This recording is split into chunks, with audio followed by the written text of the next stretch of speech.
یو سړی و ښځې سره یې جګړه وکړه، نیک سړی چې ښځې سره یې کور جګړه وکړه، نو ښځې خو هم هر قسمه شته. بعضې ښځې داسې وي چې هغه په پوزه مچ نه پرېږدي، ځکه زه بشیرجان ته چې د ښځې نوم ګورې واده دي، روزانه به دې ته خو ستا نظر نه لري، کله به دې په ملا چاپې ولاړې وي او کله به دې دا حالت به دې نه بیا خو دې منډه هم نشي وهلی. دا و چا سترګې نه خو منډه ووایي بار ته لاړ شي، خیال دې راغی څوک دې ولې را منډه وي، سپی را پسې و، سپي نه هغه سپی وي،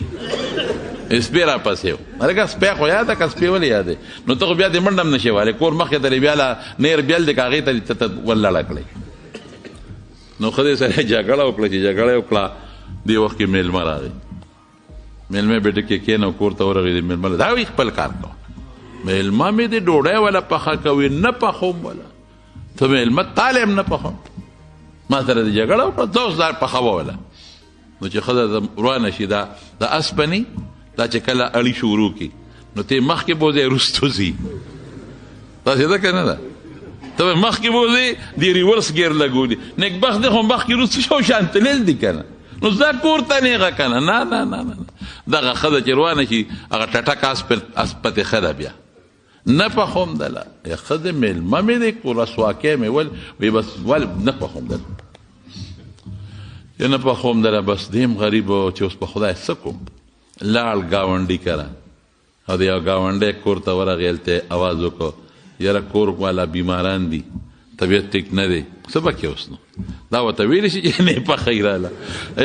مونږ خلک هم چې بار د کوره راوځو که نه نو برېت هم ډنډۍ ډنډه، او چې کور ته ننوځو نو بیا برېت لاندې ګور، بار هم برېت 2 لیش دي 2 او 3 لیش دی، او چې کور ته ننوځو که نه بس بیا سر ښکته یي. خیر چې هلته ورغی کور والا ناجوړه ده، میلمه مې دی ډوډۍ والا برابر کړه، هغې وی ښه په ګاونډۍ ښه وه، بس هغې ول ډوډۍ برابرول شروع کړل. چې ډوډۍ برابرول شروع کړله نو دته لیک ور وټکېده، چې ور وټکېده وردنه ورته ښځه ورته ویې لږ را دننه شه، نه نه بس مه پخوه، بس ما هغه بلې ګاونډۍ ته ووایي ډوډۍ به م پخه کړي او انتظام به مو کړي، مه پخه، نه خبره ووره چې دی خوښ شو. دا ښځه ورته ښکته شوه ټیټه شوه، معافي غواړم ما وبخه، ما معاف کړه، ما معاف کړه، بس ستا د میلمه چې څومره انتظامي هله شا به زه کوم ورشه ګاونډۍ ته وچو. ښځې دا څه جنجال دی جوړ کړو، وختي دې په شرمونو شرمونم نه کومه، او اوس وی کوم چې ته کور ته لاړې، زه هسې دې بورچي خانې ته ورغلم، چې بورچي خانې ته مې وکتل د اوړو د بوجۍ نه یو بوډا بابا دی اوړه رالي او پشکری کې اچوي، او چې نور د پخلي کم سامان دی ارالي او پشکری کې اچوي. خدای د بابا څوک دی؟ مې دا څه کې زموږ د کور نه زموږ په مخ کې بابا غلا کې بوډا سپینګیریه او سامان وړی؟ وی نه که نه نه، دا خو د دې میلمه حق و ستاسو په دې کور کې، نو هغه حق ته میلمه له نه ورکې، نه بله ګاونډی کره د وړمه چې هغې وله پوخ کړي، دا د میلمه حق و ستا په دې کور کې، خو چې تی نه پخې نو دا به اوس هلته یوسمه هغې له به ورکړمه، میلمه حق دی نه ته خوړی شي نه هغوی خوړی شي. ما وی نه نه کېده ما توبه زما توبه زه وله پخوم. باباجي غیب شو شی یې کېښود، د الله فرشته و، د هر چا دپاره چې کوم رزق مقرر دی حق دی بس. نبی کریم صلی الله علیه وسلم فرمایي چې کله ماشوم د مور په ګېډه کې جوړ شي نو فرشته هلته الله نه تپوس کوي د مور په دا ګېډه کې پروت دی، الله مل اجل دی به کله مري، دنیا ته لا راغلی نه دی وي کله به تې ځي، دې سره څه کوي؟ دنیا ته لا تشریف نه دی راوړی، امیر المؤمنین لا خېټه کې پروت دی، امیر المؤمنین کوم ځای پروت دی؟ خېټه کې. امیر البطن د حضرت خېټې بچې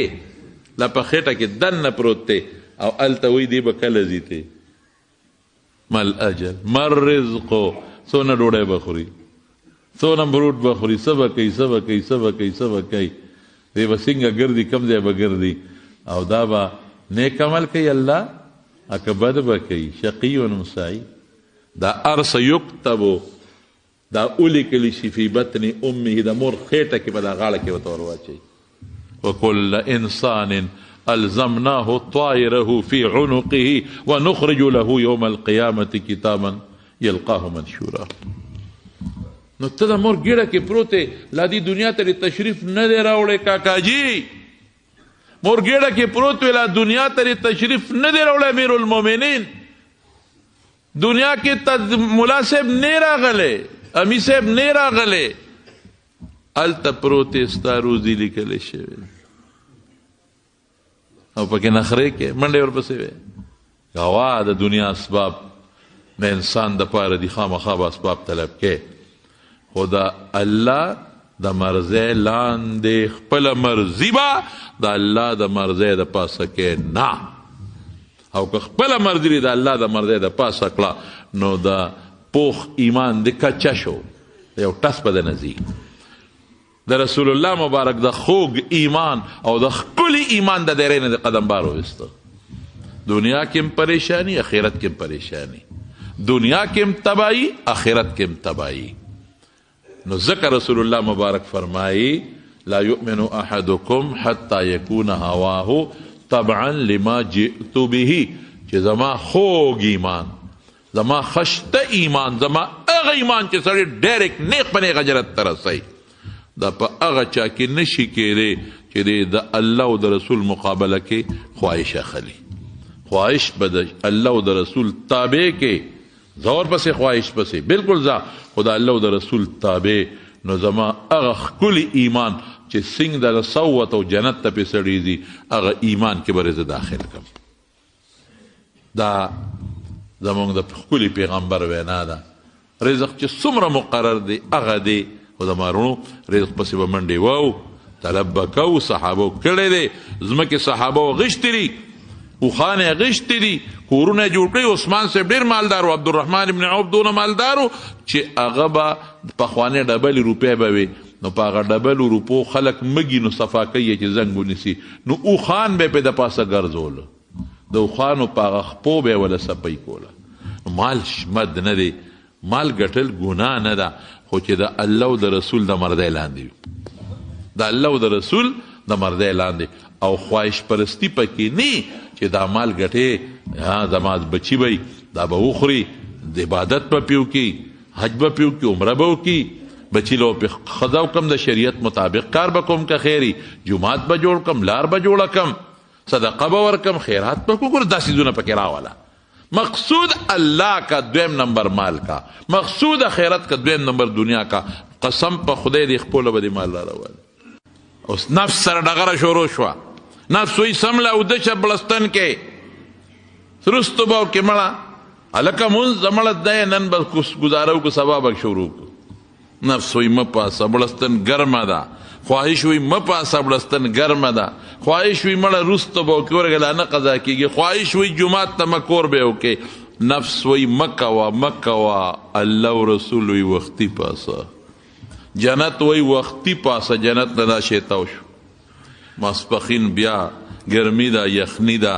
مازیګر بیا، ماښام بیا بلستن کې ما یاره خپې مې خوږېږي، لاس خوږېږي، یاره نشم پاسېدی، یاره تکلیف دی، دا مونځ دا نفل د شپې. او کوم دغه کس ته دی ووی دا کم انسان سار پېشمني نشي پاسېدی او د شپې تهجد له نشي پاسېدی او دته د دروازه وواله او چې یو 10,000 روپۍ مې درته راوړي دي لږ راپاسه، دی بیا بړستن له ډغره ورکوي، نه خوبي نه د خپو خوږي، انه بل ځي په منډه هغه پیسو له را روان. هلته جنت لاره سخته شوه، او لاره څنګه سخته ده؟ د خواهش مقابله راله، خواهش وی مه کوه. هلته زکات در باندې کال تیر شو، الله وی ورکه زکات، دا لاره نیغه جنت ته تللی ده، ډېر ښایسته دی. دلته خواهش اوهو دا 10,000 روپۍ زکات، دا 20,000، دا 50، دا 1 په دې خو دوی واده کوي، دې باندې خو زما د ښځه نه جوړه شي، دارو درمل کېږي. خواهش وی نفس وی نه نه نه، او هلته کې جنت وی راځه، لاره سخته شوه. هلته پې حج فرض شو،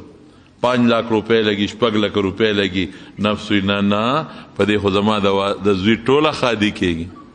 د لور پی پورا واده کیږي دوی له پی کورم جوړیږي د دوی خزم پی کیږي نفسوی ما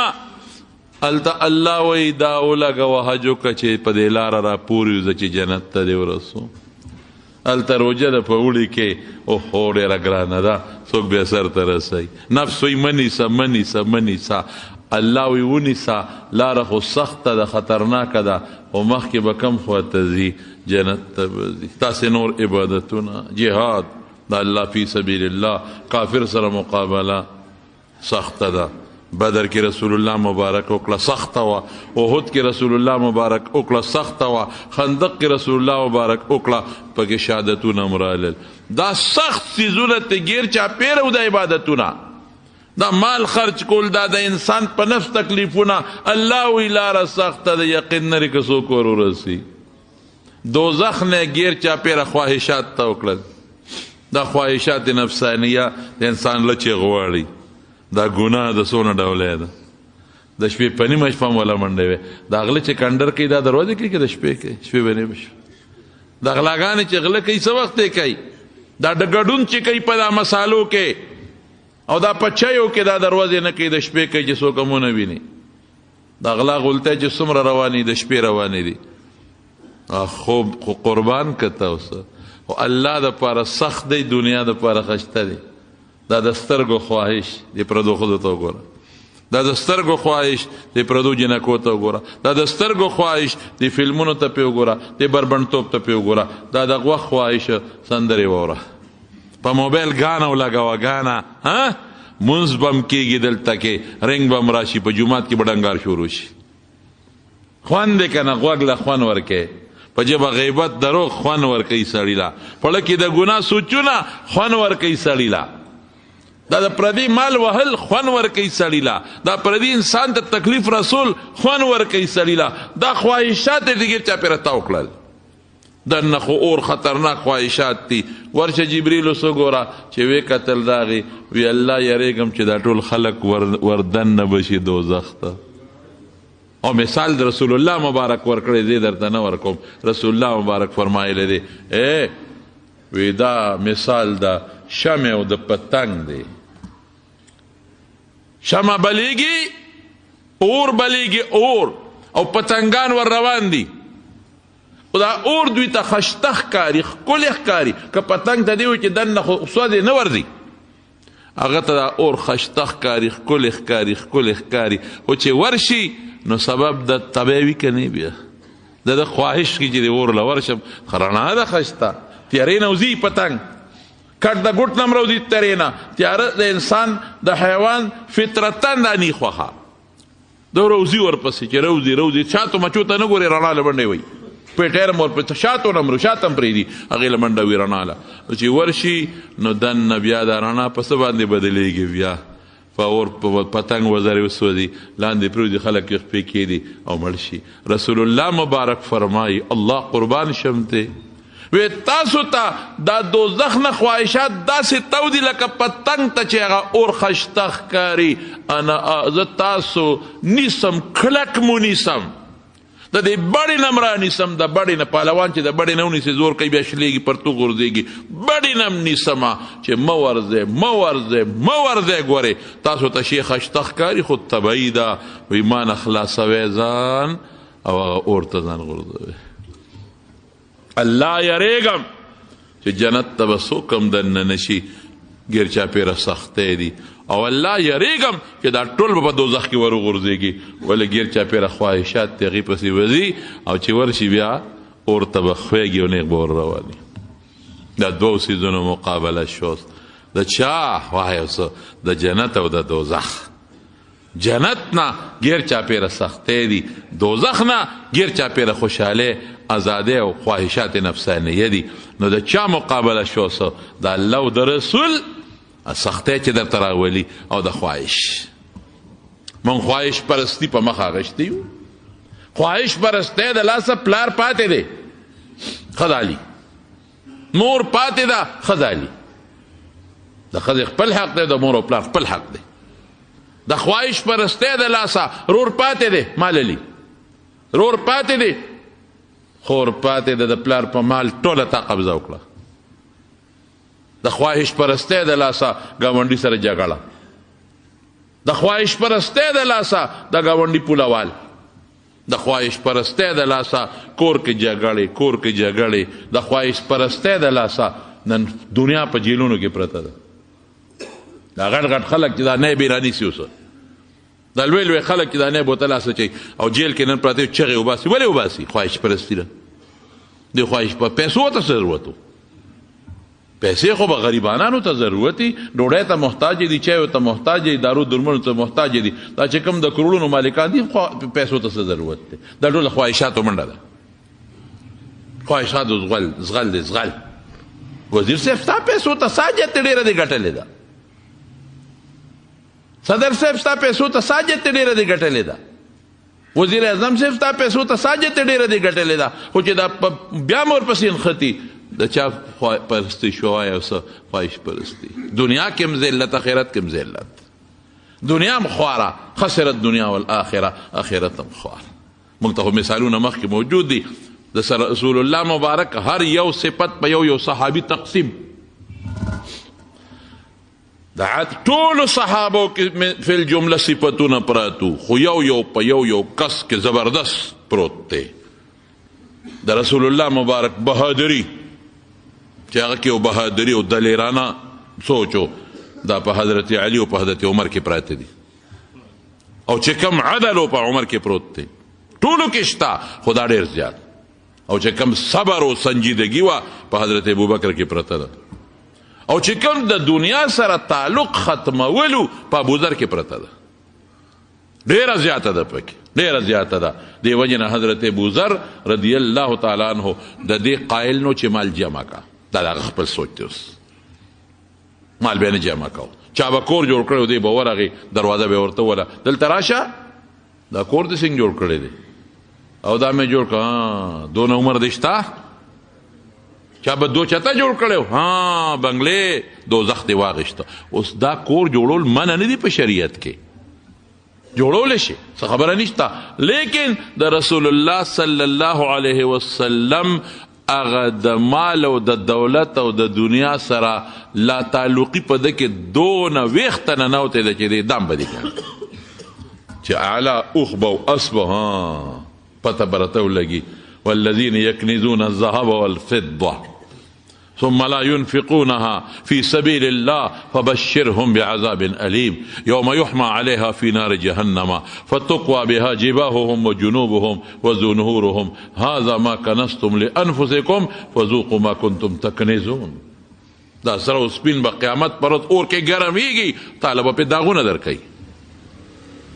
دا به داغونه درکوي. او دا مال به د قیامت پر ورځ شجاع یو زبردست اژدها به ترې جوړه شي، غاړې ته به دې پرتی او دا شونډې به دله خولي وي انا مالوکه او انا کنزوکه، زه ستا مال یم ستا خزانه. دا به ګرځېده جګړې، نه کور منه، نه دولت منه، نه ځمکه منه. دومره جوور لاړ په دې سیس کې. حالانکه ما تاسو ته وي رسول الله مبارک کور دو منزله دی، لاندې یو کوټه برپې بله کوټه. صحابو جوړ کړي، صحابو ځمکې وي جایدادونه، خو بس دې پکې لاړ یو زبردست عشق ته ورسېد. د حضرت عثمان رضی الله عنه زمانه وه، هغه ته چا و چې د بابا خلکو به قدر کو د ابوذر سپین ګیری و. هغه صحابي دی چې د رسول الله مبارک په مکه مکرمه کې پړومبو مسلمانانو کې دی، متقدمین، هغه لومبي مسلمانان، السابقون الاولون. الله چې قرآن صفت کوي لومبي مسلمانانو کې دی. او د اسلام د مخې ډېر تکلیفونه برداشت کړي دي. رسول الله مبارک ډېره زیاته مینه ورسره لرله، لږه نه. عثمان صاحب باباجي خلک باباجي د لاسه موږ ور کې ولاړ، خو چې په چا ښه جامه یې په کونټې ټک ورکوي، که د چا کور غټ دی په کونټه ټک ورکوي، که چا ځمکه جایداد په کونټې ټک ورکوي. باباجي سره څوک مونږه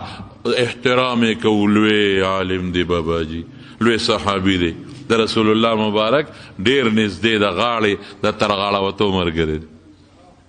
دا سره څوک هغه وایي داسې کار وکوه. ابوذر ته یې وایي ابوذره مدینې نه به شام ته لاړ نه شي؟ تابعدار وایي زه شام ته لاړ شي. مدینې ته دنیا خلک راځي او دا جګړې دې جوړې کړې دي، شام ته ده سبا سلام علیکم لاړ شام ته. شام کې حضرت معاویه رضی الله عنه گورنر دی. الته معاویه صاحب سره په جګړو دی. التم چې د چا کور دی دو چاته کور وای قبر نه بځي کبه نه دی زمکه به وچه دا زمکه له خدای بس کوي. رسول وې دې کې به خدمت کې الله او رسول الله عبادت پکې د چا به پیسې وي خا جمع کې دا به قیامت پر داغونه کېږي درته. الته معاویه صاحب به ورته یو سوی د بل ساخره کې حضرت معاویه صاحب حضرت عثمان صاحب ته شکایت وکړه چې بابا جی نه مخلاص کا مونږ خو درته څه ویلی نه شو نه غوسه کولی شو نه بل څوک خلک و احترام کې سپینګیرې د رسول الله مبارک لومبو ملګرو کې دی. دلته هغه بیا وي مدینې ته راشه چې مدینې ته راغې حضرت ابوبکر وی دا خلک رانه داسې راتاو شو او راته نیغ نیغ ګوري ځکه خبرې به پې ناشنا لګېدې لکه چې ما ډو څوک پېژني نه په لومبي ځلې ولیدله. دلته بیا خلکو سره باسونه میشن یې دقه و د میشن و د چیم نه منل نه نه نه نه بس مال به نه جمع کوې ځمکې به نالې کورونه به نه جوړوې مال به بس عبادتونه کوې الله رضا کې. زهد دې حد ته رسېدلی و. د حضرت عیسی علیه السلام مسارات پکې پراته دي. هلته کې عثمان صاحب ورته وي رب ځای ته لاړ شي ربه ځه د مدینې نه چې سړی قسیم ته ځي په دې لاره راځي زه ورته تللی هلته یې قبر هم دی وی هلته لاړ شي هلته لاړ یو یې خضر یو دی هلته یو ځنګل کې پرېوته چا به د پیغور ورکوي څنګه د مدینې نه راویستلې وی که زما بادشاه یو حبشي غلامي حبشي غلام او دونه پوټینې سری وي چې هغه ډېر د ګوتې برابر سری وي بد شکلی او زما امیر یو ما ته حکم کوي د هغه به منم پاتې لا د عثمان به څنګه نه منم څنګه به نه منم. هلته پروت دی صاحبه یوازې یک تنها یو خیمه کې پروت دی د خاورې په بالښت پروت دی یو نرې څادر لاندې پروت دی او یو ښځه ده ورسره یو دی دی هېڅ نشته د غریب چې جګړې ختمې شي. بیمار شو غریب چې ناجوړه شو ښځه ورته کېناسته ابوذر تا سره به څه کومه هر ځای جګړې خلک پیشه مالې پیشه خلک پیشه دولتې پیشه خلک پیشه ځمکې پیشه خلک پیشه بنګلې جوړې شي ستا کار چا سره څه دی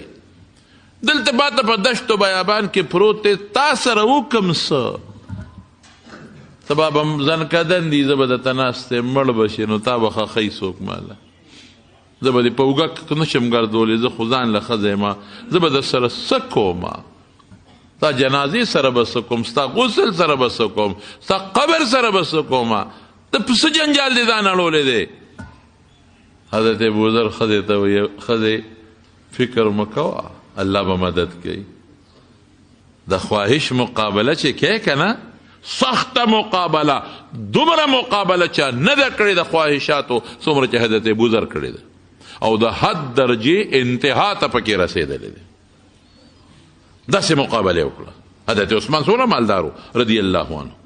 د حضور پاک ته پته وه لیکن دې پکې یو انتها ته ورسېد دونه مقابله الله مدد وی داسې کار وکړه ښځې فکر ونه کړي الله به مدد کوي چې کله مړ شم که نه بار به وځي له دې خیمې نه ځنګل نه به لاندې کوزه شي په دې لاره به یو قافله را روانه وي قافلې ته به آواز وکړې چې دلته د رسول الله مبارک یو صحابي مړه دی راشئ غسل هم ورکړئ کفن هم ورکړئ خق هم کړئ پې جنازه هم وکړئ. خبر اسانه شوه. او ښځې ما ته حضور پاک یې وصیت کړی دی امې پوره که او رسول الله مبارک زما متعلق د الله کومه وعده ما ته ویلې ده امید لرم چې الله به م خپله وعده پوره کړي ما هم پوره که الله به م خپله وعده پوره کوي. ما ته رسول الله مبارک وی چې ابوذره چې ایمان دې کله وروړو یوازې وې چې هجرت ته کو یوازې وې د دنیا جون به دې یوازې څوک به در سره نی مرګ به دې یوازې څوک به در سره نی او د قیامت پر ورځ چې د قبر نه پاسې جنت ته روانې بیا به یوازې څوک به در سره نی یوازې به جنت ته ځي یک تنها به ځي. ما هغه خپله وعده پوره کړه ما چې رسول الله مبارک لکم لاس ورکړو ما خپل خواهش قربان کا الله رسول مې واغشتل د چاله نه کېږي ما هر څه پرېښودل عثمان هر څه راکول معاویه هر څه راکول رضی الله تعالی عنهما هر څه مې پرېښودل ما مدینه پرېښوده د رسول الله مبارک کلی د بادشاه د برکته دلته پروت یم امید لرم چې الله ذوالجلال د پیغمبر د خولې وعده ما سره پوره کړي په دې خبرو کې په دا مسافره کې دا خاورو د بالخ د پاسه د رکوټي کجوري د پوزکی د پاسه په دا بیابان کې په خیمه کې د غریب نه ساه لاړه وفات شو ښځې وې ما خدای او څوکم د ده وصیت دی د خیمې نه راکوشم و چې راکوشم سنګ لارې ته رالم واقعي قافله را روانه وه مدینې ته تله ما وې قافلې والا یو غریبه بې کسه ښځه یم د خیمه کې مې خاوند مړ شو یکباز دې څوک یې نشته مسافر دی خدای دپاره راشه او ما سره د خپل خاوند سنبال کې ډېره ښه ده مسلمان دی ولې به نه کوو چې قافلې والا سنګ رالل او په خیمه کې نظر واچوي کتل اوهو دا خو حضرت ابوذر غفاري رضی الله تعالی عنه دی او دا دلته څه کوي دغه حضرت ابوذر خو نومو الله د رسول الله مبارک نه یو قدم رستو نه دی پاتې شوی یو جهاد کې تی رستو نه دی پاتې شوی یو سفر کې تی رستو نه دی پاتې شوی او دا خو ابوذر دی اوهو الله قربان د د جنازه د د قبر د د کفن دا به موږ نه کوو هغې قافلې والا قبر مو کنه کفن یې ورکه غسل یې ورکه او پې جنازه یې وکړه دا مثال ما ته مخکې پروت دی نشم رسېدی دې ته نه زه رسېدی شم نه تاسو رسېدی شي نشو رسېدی 1% خو ځانور رسول پکار دی که 1% یو 2% خو ځانور رسول پکار دی که موږ څه کوو موږ وایو د رسول ایمان دی زموږ الحمدلله او نن دنیا په خواهش پرستۍ په ډېره په تیزۍ روانه ډېره زیاته په تیزۍ روانه ده دومره په تیزۍ چې نن خدای خلکو ير کړی دی ير دی رسول ير دی مدرسه ير ده ګیره ختم پټکې ختم نیکانو پسې کنځلې علماو پسې کنځلې مدرسو پسې کنځلې ګیرې پسې کنځلې تبلیغ پسې کنځلې تصوف پسې کنځلې تسپو تسپک نظر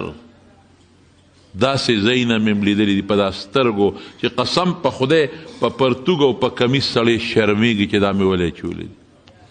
د مسلمانانو په ملک کې مې لیدلي د ما په خدای قسم مې درته وخوړ چې زه په لاره به روان وم په تاشقند او په سمرقند کې په لاره به تلم 85% خلک پکې مسلمانان دي 85% دا نه چې کافران دي او زمونږ جامو ته به وکتل او زمونږ ګیرو ته به وکتل نو مسکی بشو مې د اوس مونږ پورې خاندي په خدای قسم په سترګو روزو کې به یو بل ته کتل او مونږ ته به اشارې راکولې چې دا څه کوي داسې ژوند راغی داسې خواهش پرستی راله چې نن اسلام ير سار وختي چې مونږ پاسو نو لومبې د خپل بچي د پتلون غم کوو او د هغه د کوټ غم کوو او د هغه د سکول غم کوو چې دی لاړ شي او د پبلک سکول ته بوزم د هغه د ټرانسپورټ پیسې شته د هغه د ټیوشن پیسې شته د هغه د هغه جامو پیسې شته د هغه د هغه ګرانو کتابونو پیسې شته هغه له نوکر شته هغه له ځان له موټر شته چې دی پکې سکول او کالج ته بوزم جومات له 10 روپۍ نشته جومات په چندو جوړو مدرسې له 20 روپۍ نشته چې خیرات ولا ورکې زکات هم چر باندې کم پرز دی غم نه ورکې خوا کې د غریب د لوږې پروت دی 10 روپۍ ولا نشته ولې په دې خدای خوشحالېږي په هغې ته خوشحالېږي په دې خدای خوشحالېږي په هغې د بچی خوشحالېږي موږ په کوم طرف روان یو موږ قبر سې به څه کوو یوم یعد الظالم علی یدیه په دې لاسونو به چکونه لګوي چکونه یا لیتنی اتخذت مع الرسول سبیلا. الله که دا خواهش می پریخی و دا پیغمبر پلا روان و سوا خوا. یا لیتنی لم اتخذ فلانا خلیلا. اوہو دا خو می فلان کو سر دوستانه و غرق کړم، فلان کو سر می تعلقو تبا کړم خدایا چې د ظالمانو سره خو زما تعلق نه وي، دې په ځای مې د رسول د لارې خلکو سره تعلق څخه به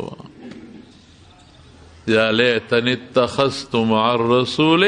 سبیلا. پیغمبر سره چې کومه لاره ده هغه د علماو لاره ده، هغه د شیخانو صوفیانو لاره ده، هغه د تبلیغ او د دعوت لاره ده، هغه د رسول الله مبارک د سنت او د احادیثو لاره ده. او ارمان پلاسونو چکونه به لګئ که دا لاره باندې تللی وي.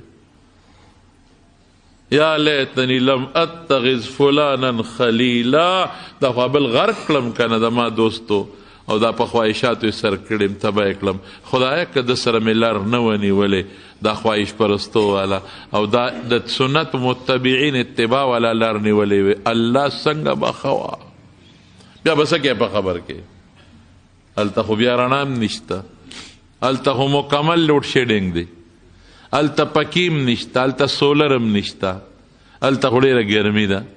هلته خو مار لړم ځان نه وجل هم نشي، هلته خو اجدها ځان نه لرکول هم نشي، مار لړم وجل هم نشي، هلته چغه هم نشي والی چې مورې مړ شومه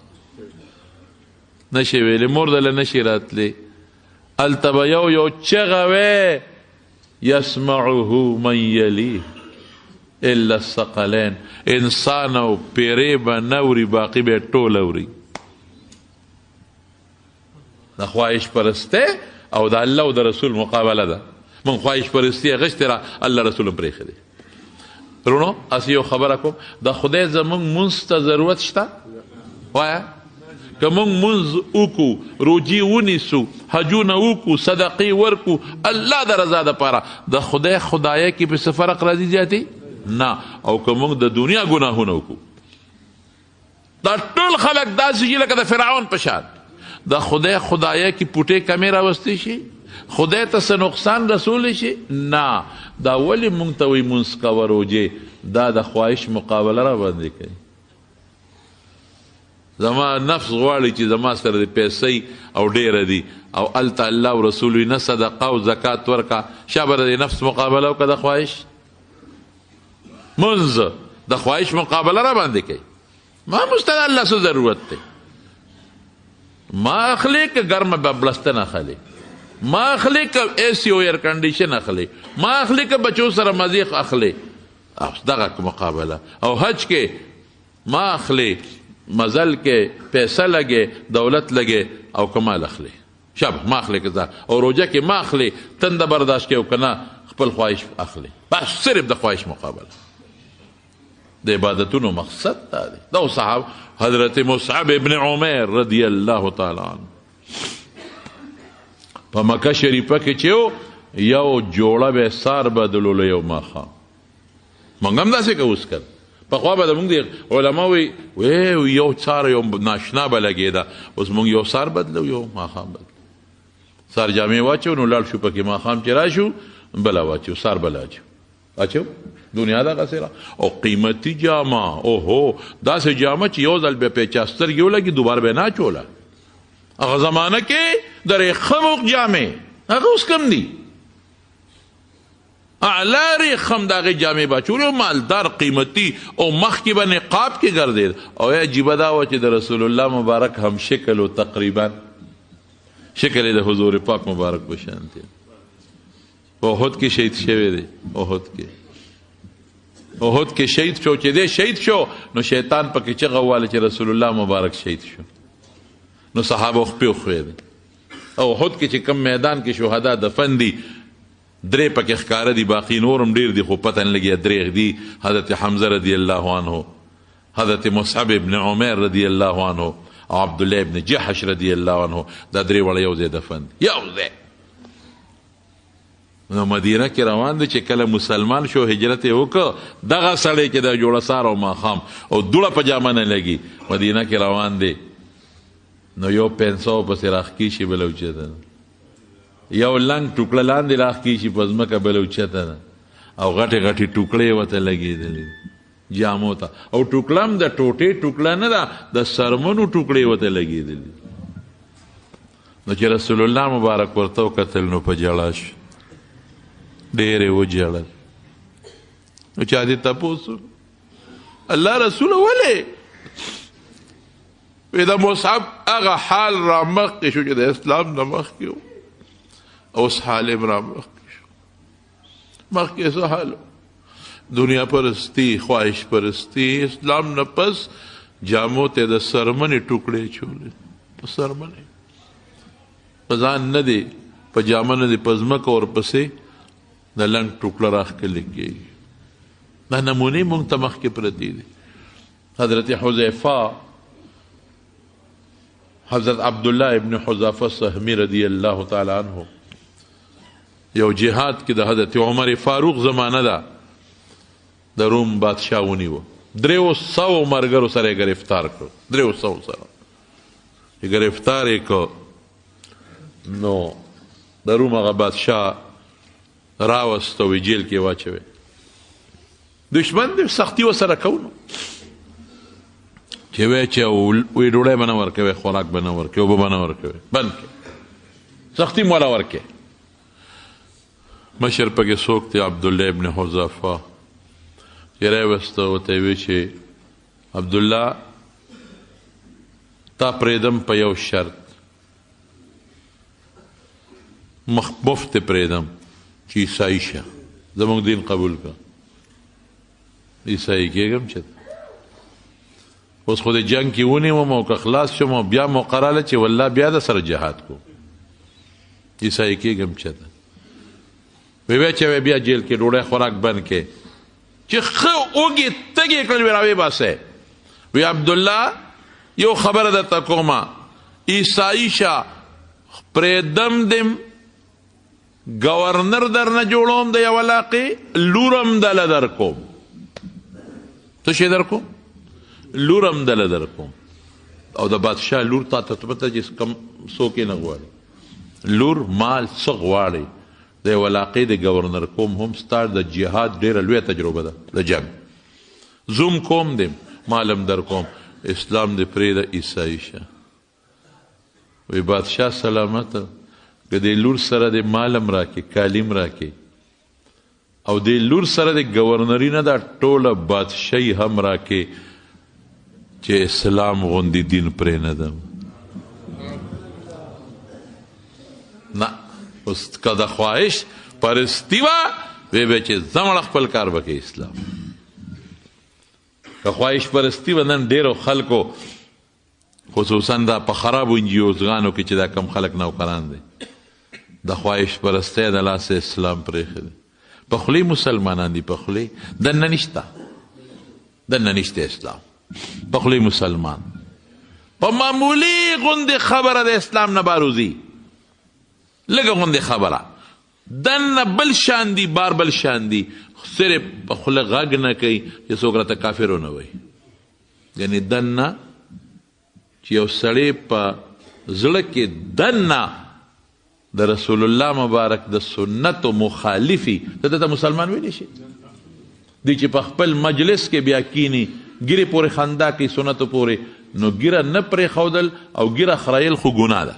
شک پکې نشته خو چې ګیرې پورې خندا کوي او سپک ورته ګوري مسلمان نه دی کافر دی خندا جدا شي غټې غټې ګیرې دا جاروګانې چې مخونو پورې نیولي دي چې دا لفظ دی او ایمان نه ووتی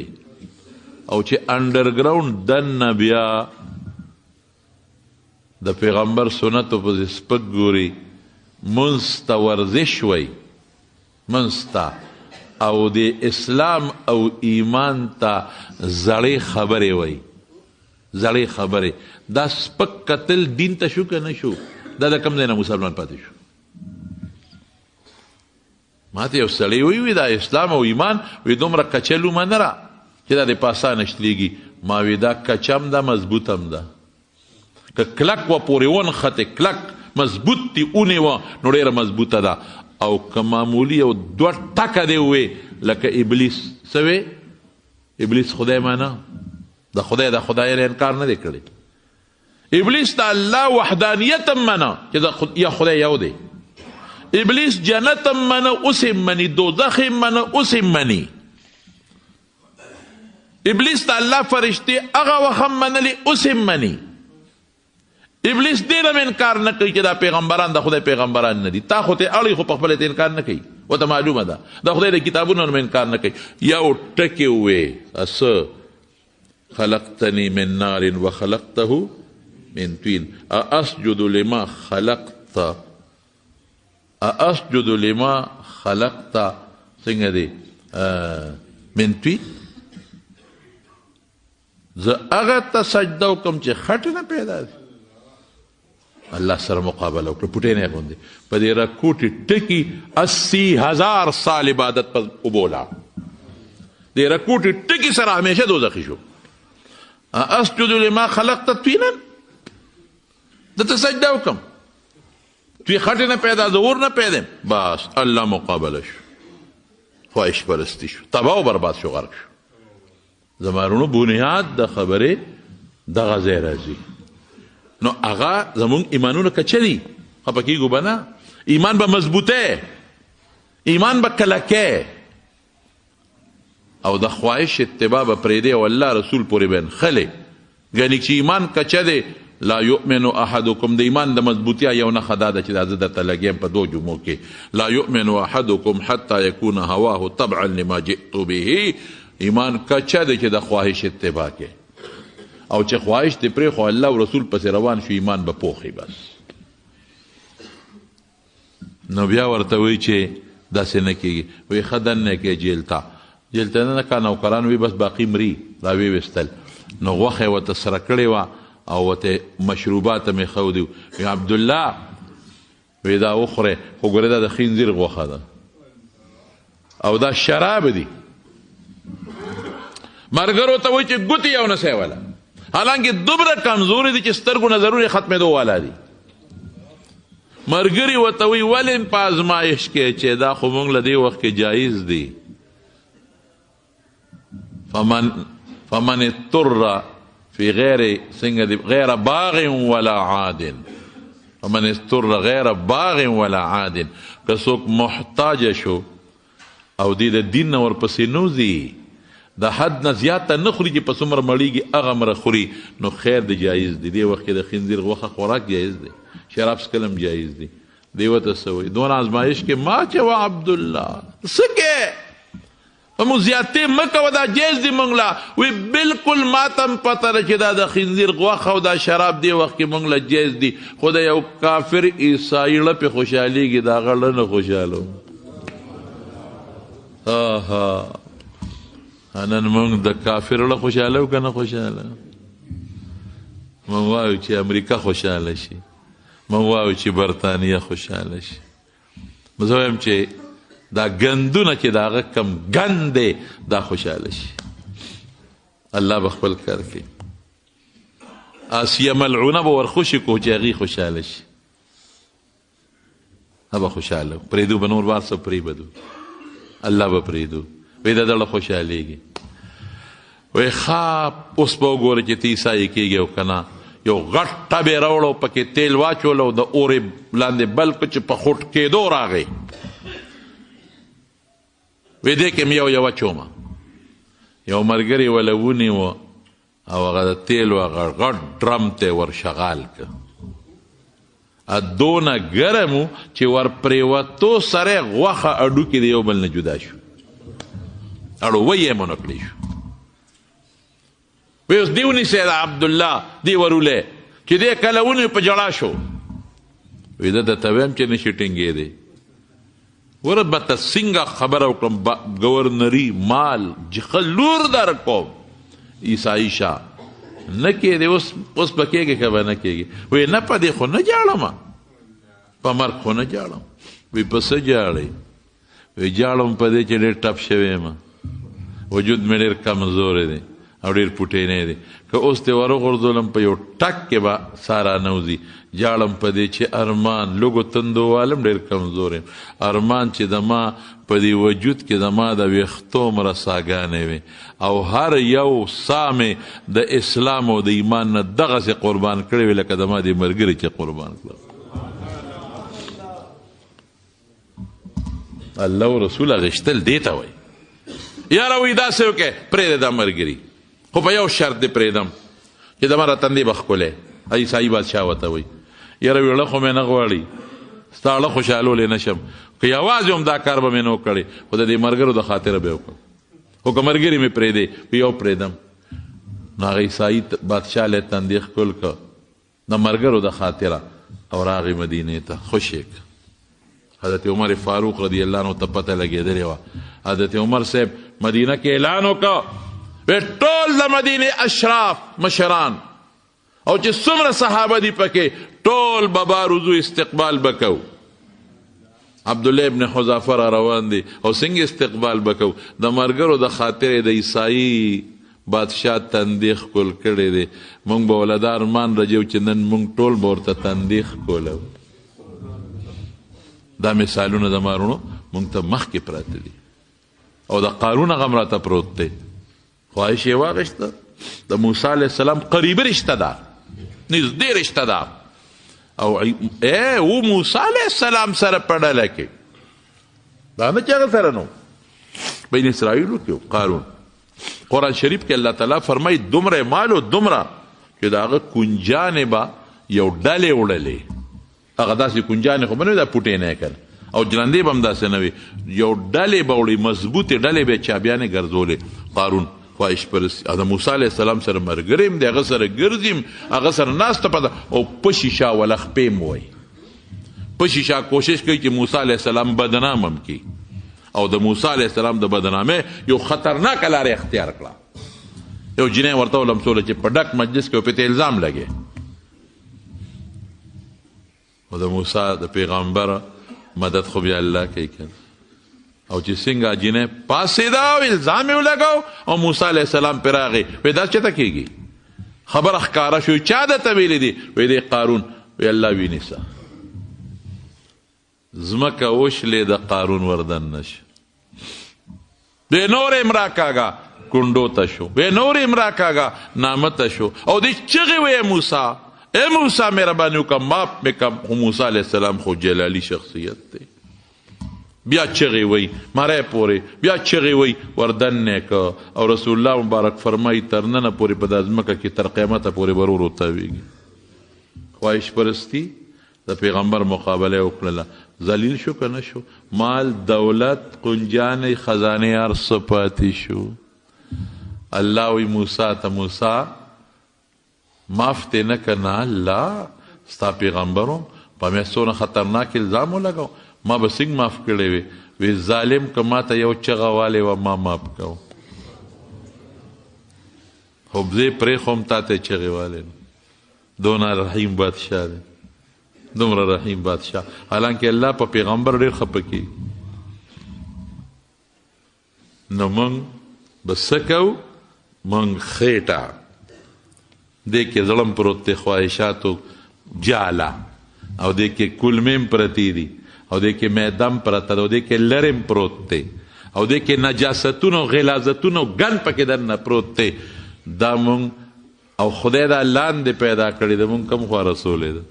بره د که داسې ګورم خېټه که داسې ګورم خېټه که داسې ګورم نو خېټه مبارکه که شاته ګورم نو خېټه مبارکه او که سوال کوم د خېټې دپاره که مونځ کوم خېټې له که چاته ویم دعا وکړه خېټې له که بچی مې سعودي ته ځي عمرې له به ځم بابا ګورې بچې خېټې له دوا خېټه لرم که نه الله الله افرأیت من اتخذ الهه هوا مونږ خواهش نن خدای کړی دی. الله وی ظالمه خېټه لاندې ده بره سر دی سردار دلته دی سر دی سوچ دلته پروت دی فکر دلته پروت دی سوچ فکر سره کار وکړه چې دا خېټه تصوره چې دا د الله په خوشحالی که د الله په خفګان سوچ چوکه دی سر مې دله بره پیدا کړی دی سترګې مې دله دلته پیدا کړی دي غوږونه دماغ په دې لږ سوچ وکړه سترګو سره نظر وکړه غوږونو سره حق واوره چې دا خېټې ته کوم شی اچې دې باندې الله خوشحالیږي که خفه کېږي ته وایې نه سوچ کوم نه په سترګه حق ته نظر کوم نه په غوږ د ملا خبر اورم دقه خېټه مې ده خېټه ده خېټه ده خېټه ده حضرت خېټه مبارکه دا زما ارسه ارسه ده خېټه کې دننه ارسه پراته دي د مارونو الله خفه کېږي مقابله د خواهش او د رب موږ به رب اخلو خواهش په پرېږدو بیا ګوره خېټه به خدای پوره کوي د خېټې ذمهداري رب العالمین اخیستې ده پوره یې اخیستې ده قسم په خدای که د لوږې مړ کړې قسم په خدای دا خواهش به دې پوره کوي چې شریعت خلاف نه دا بنگله به هم دله جوړوي دا موټر به هم دله درکوي دا جایداد به هم دله درکوي دا په کاروبار کې برکت به دې مچوي هر څه به درکوي خوشحاله زندگی به دي او که خېټه دې په دا سر د پاسه کړه نو مال به د سره ډېرې خو پریشانه به ګرځي د مال پسې به سرګردانه ګرځي ډوډۍ خو هغه ده چې خدای مقرر کړې ده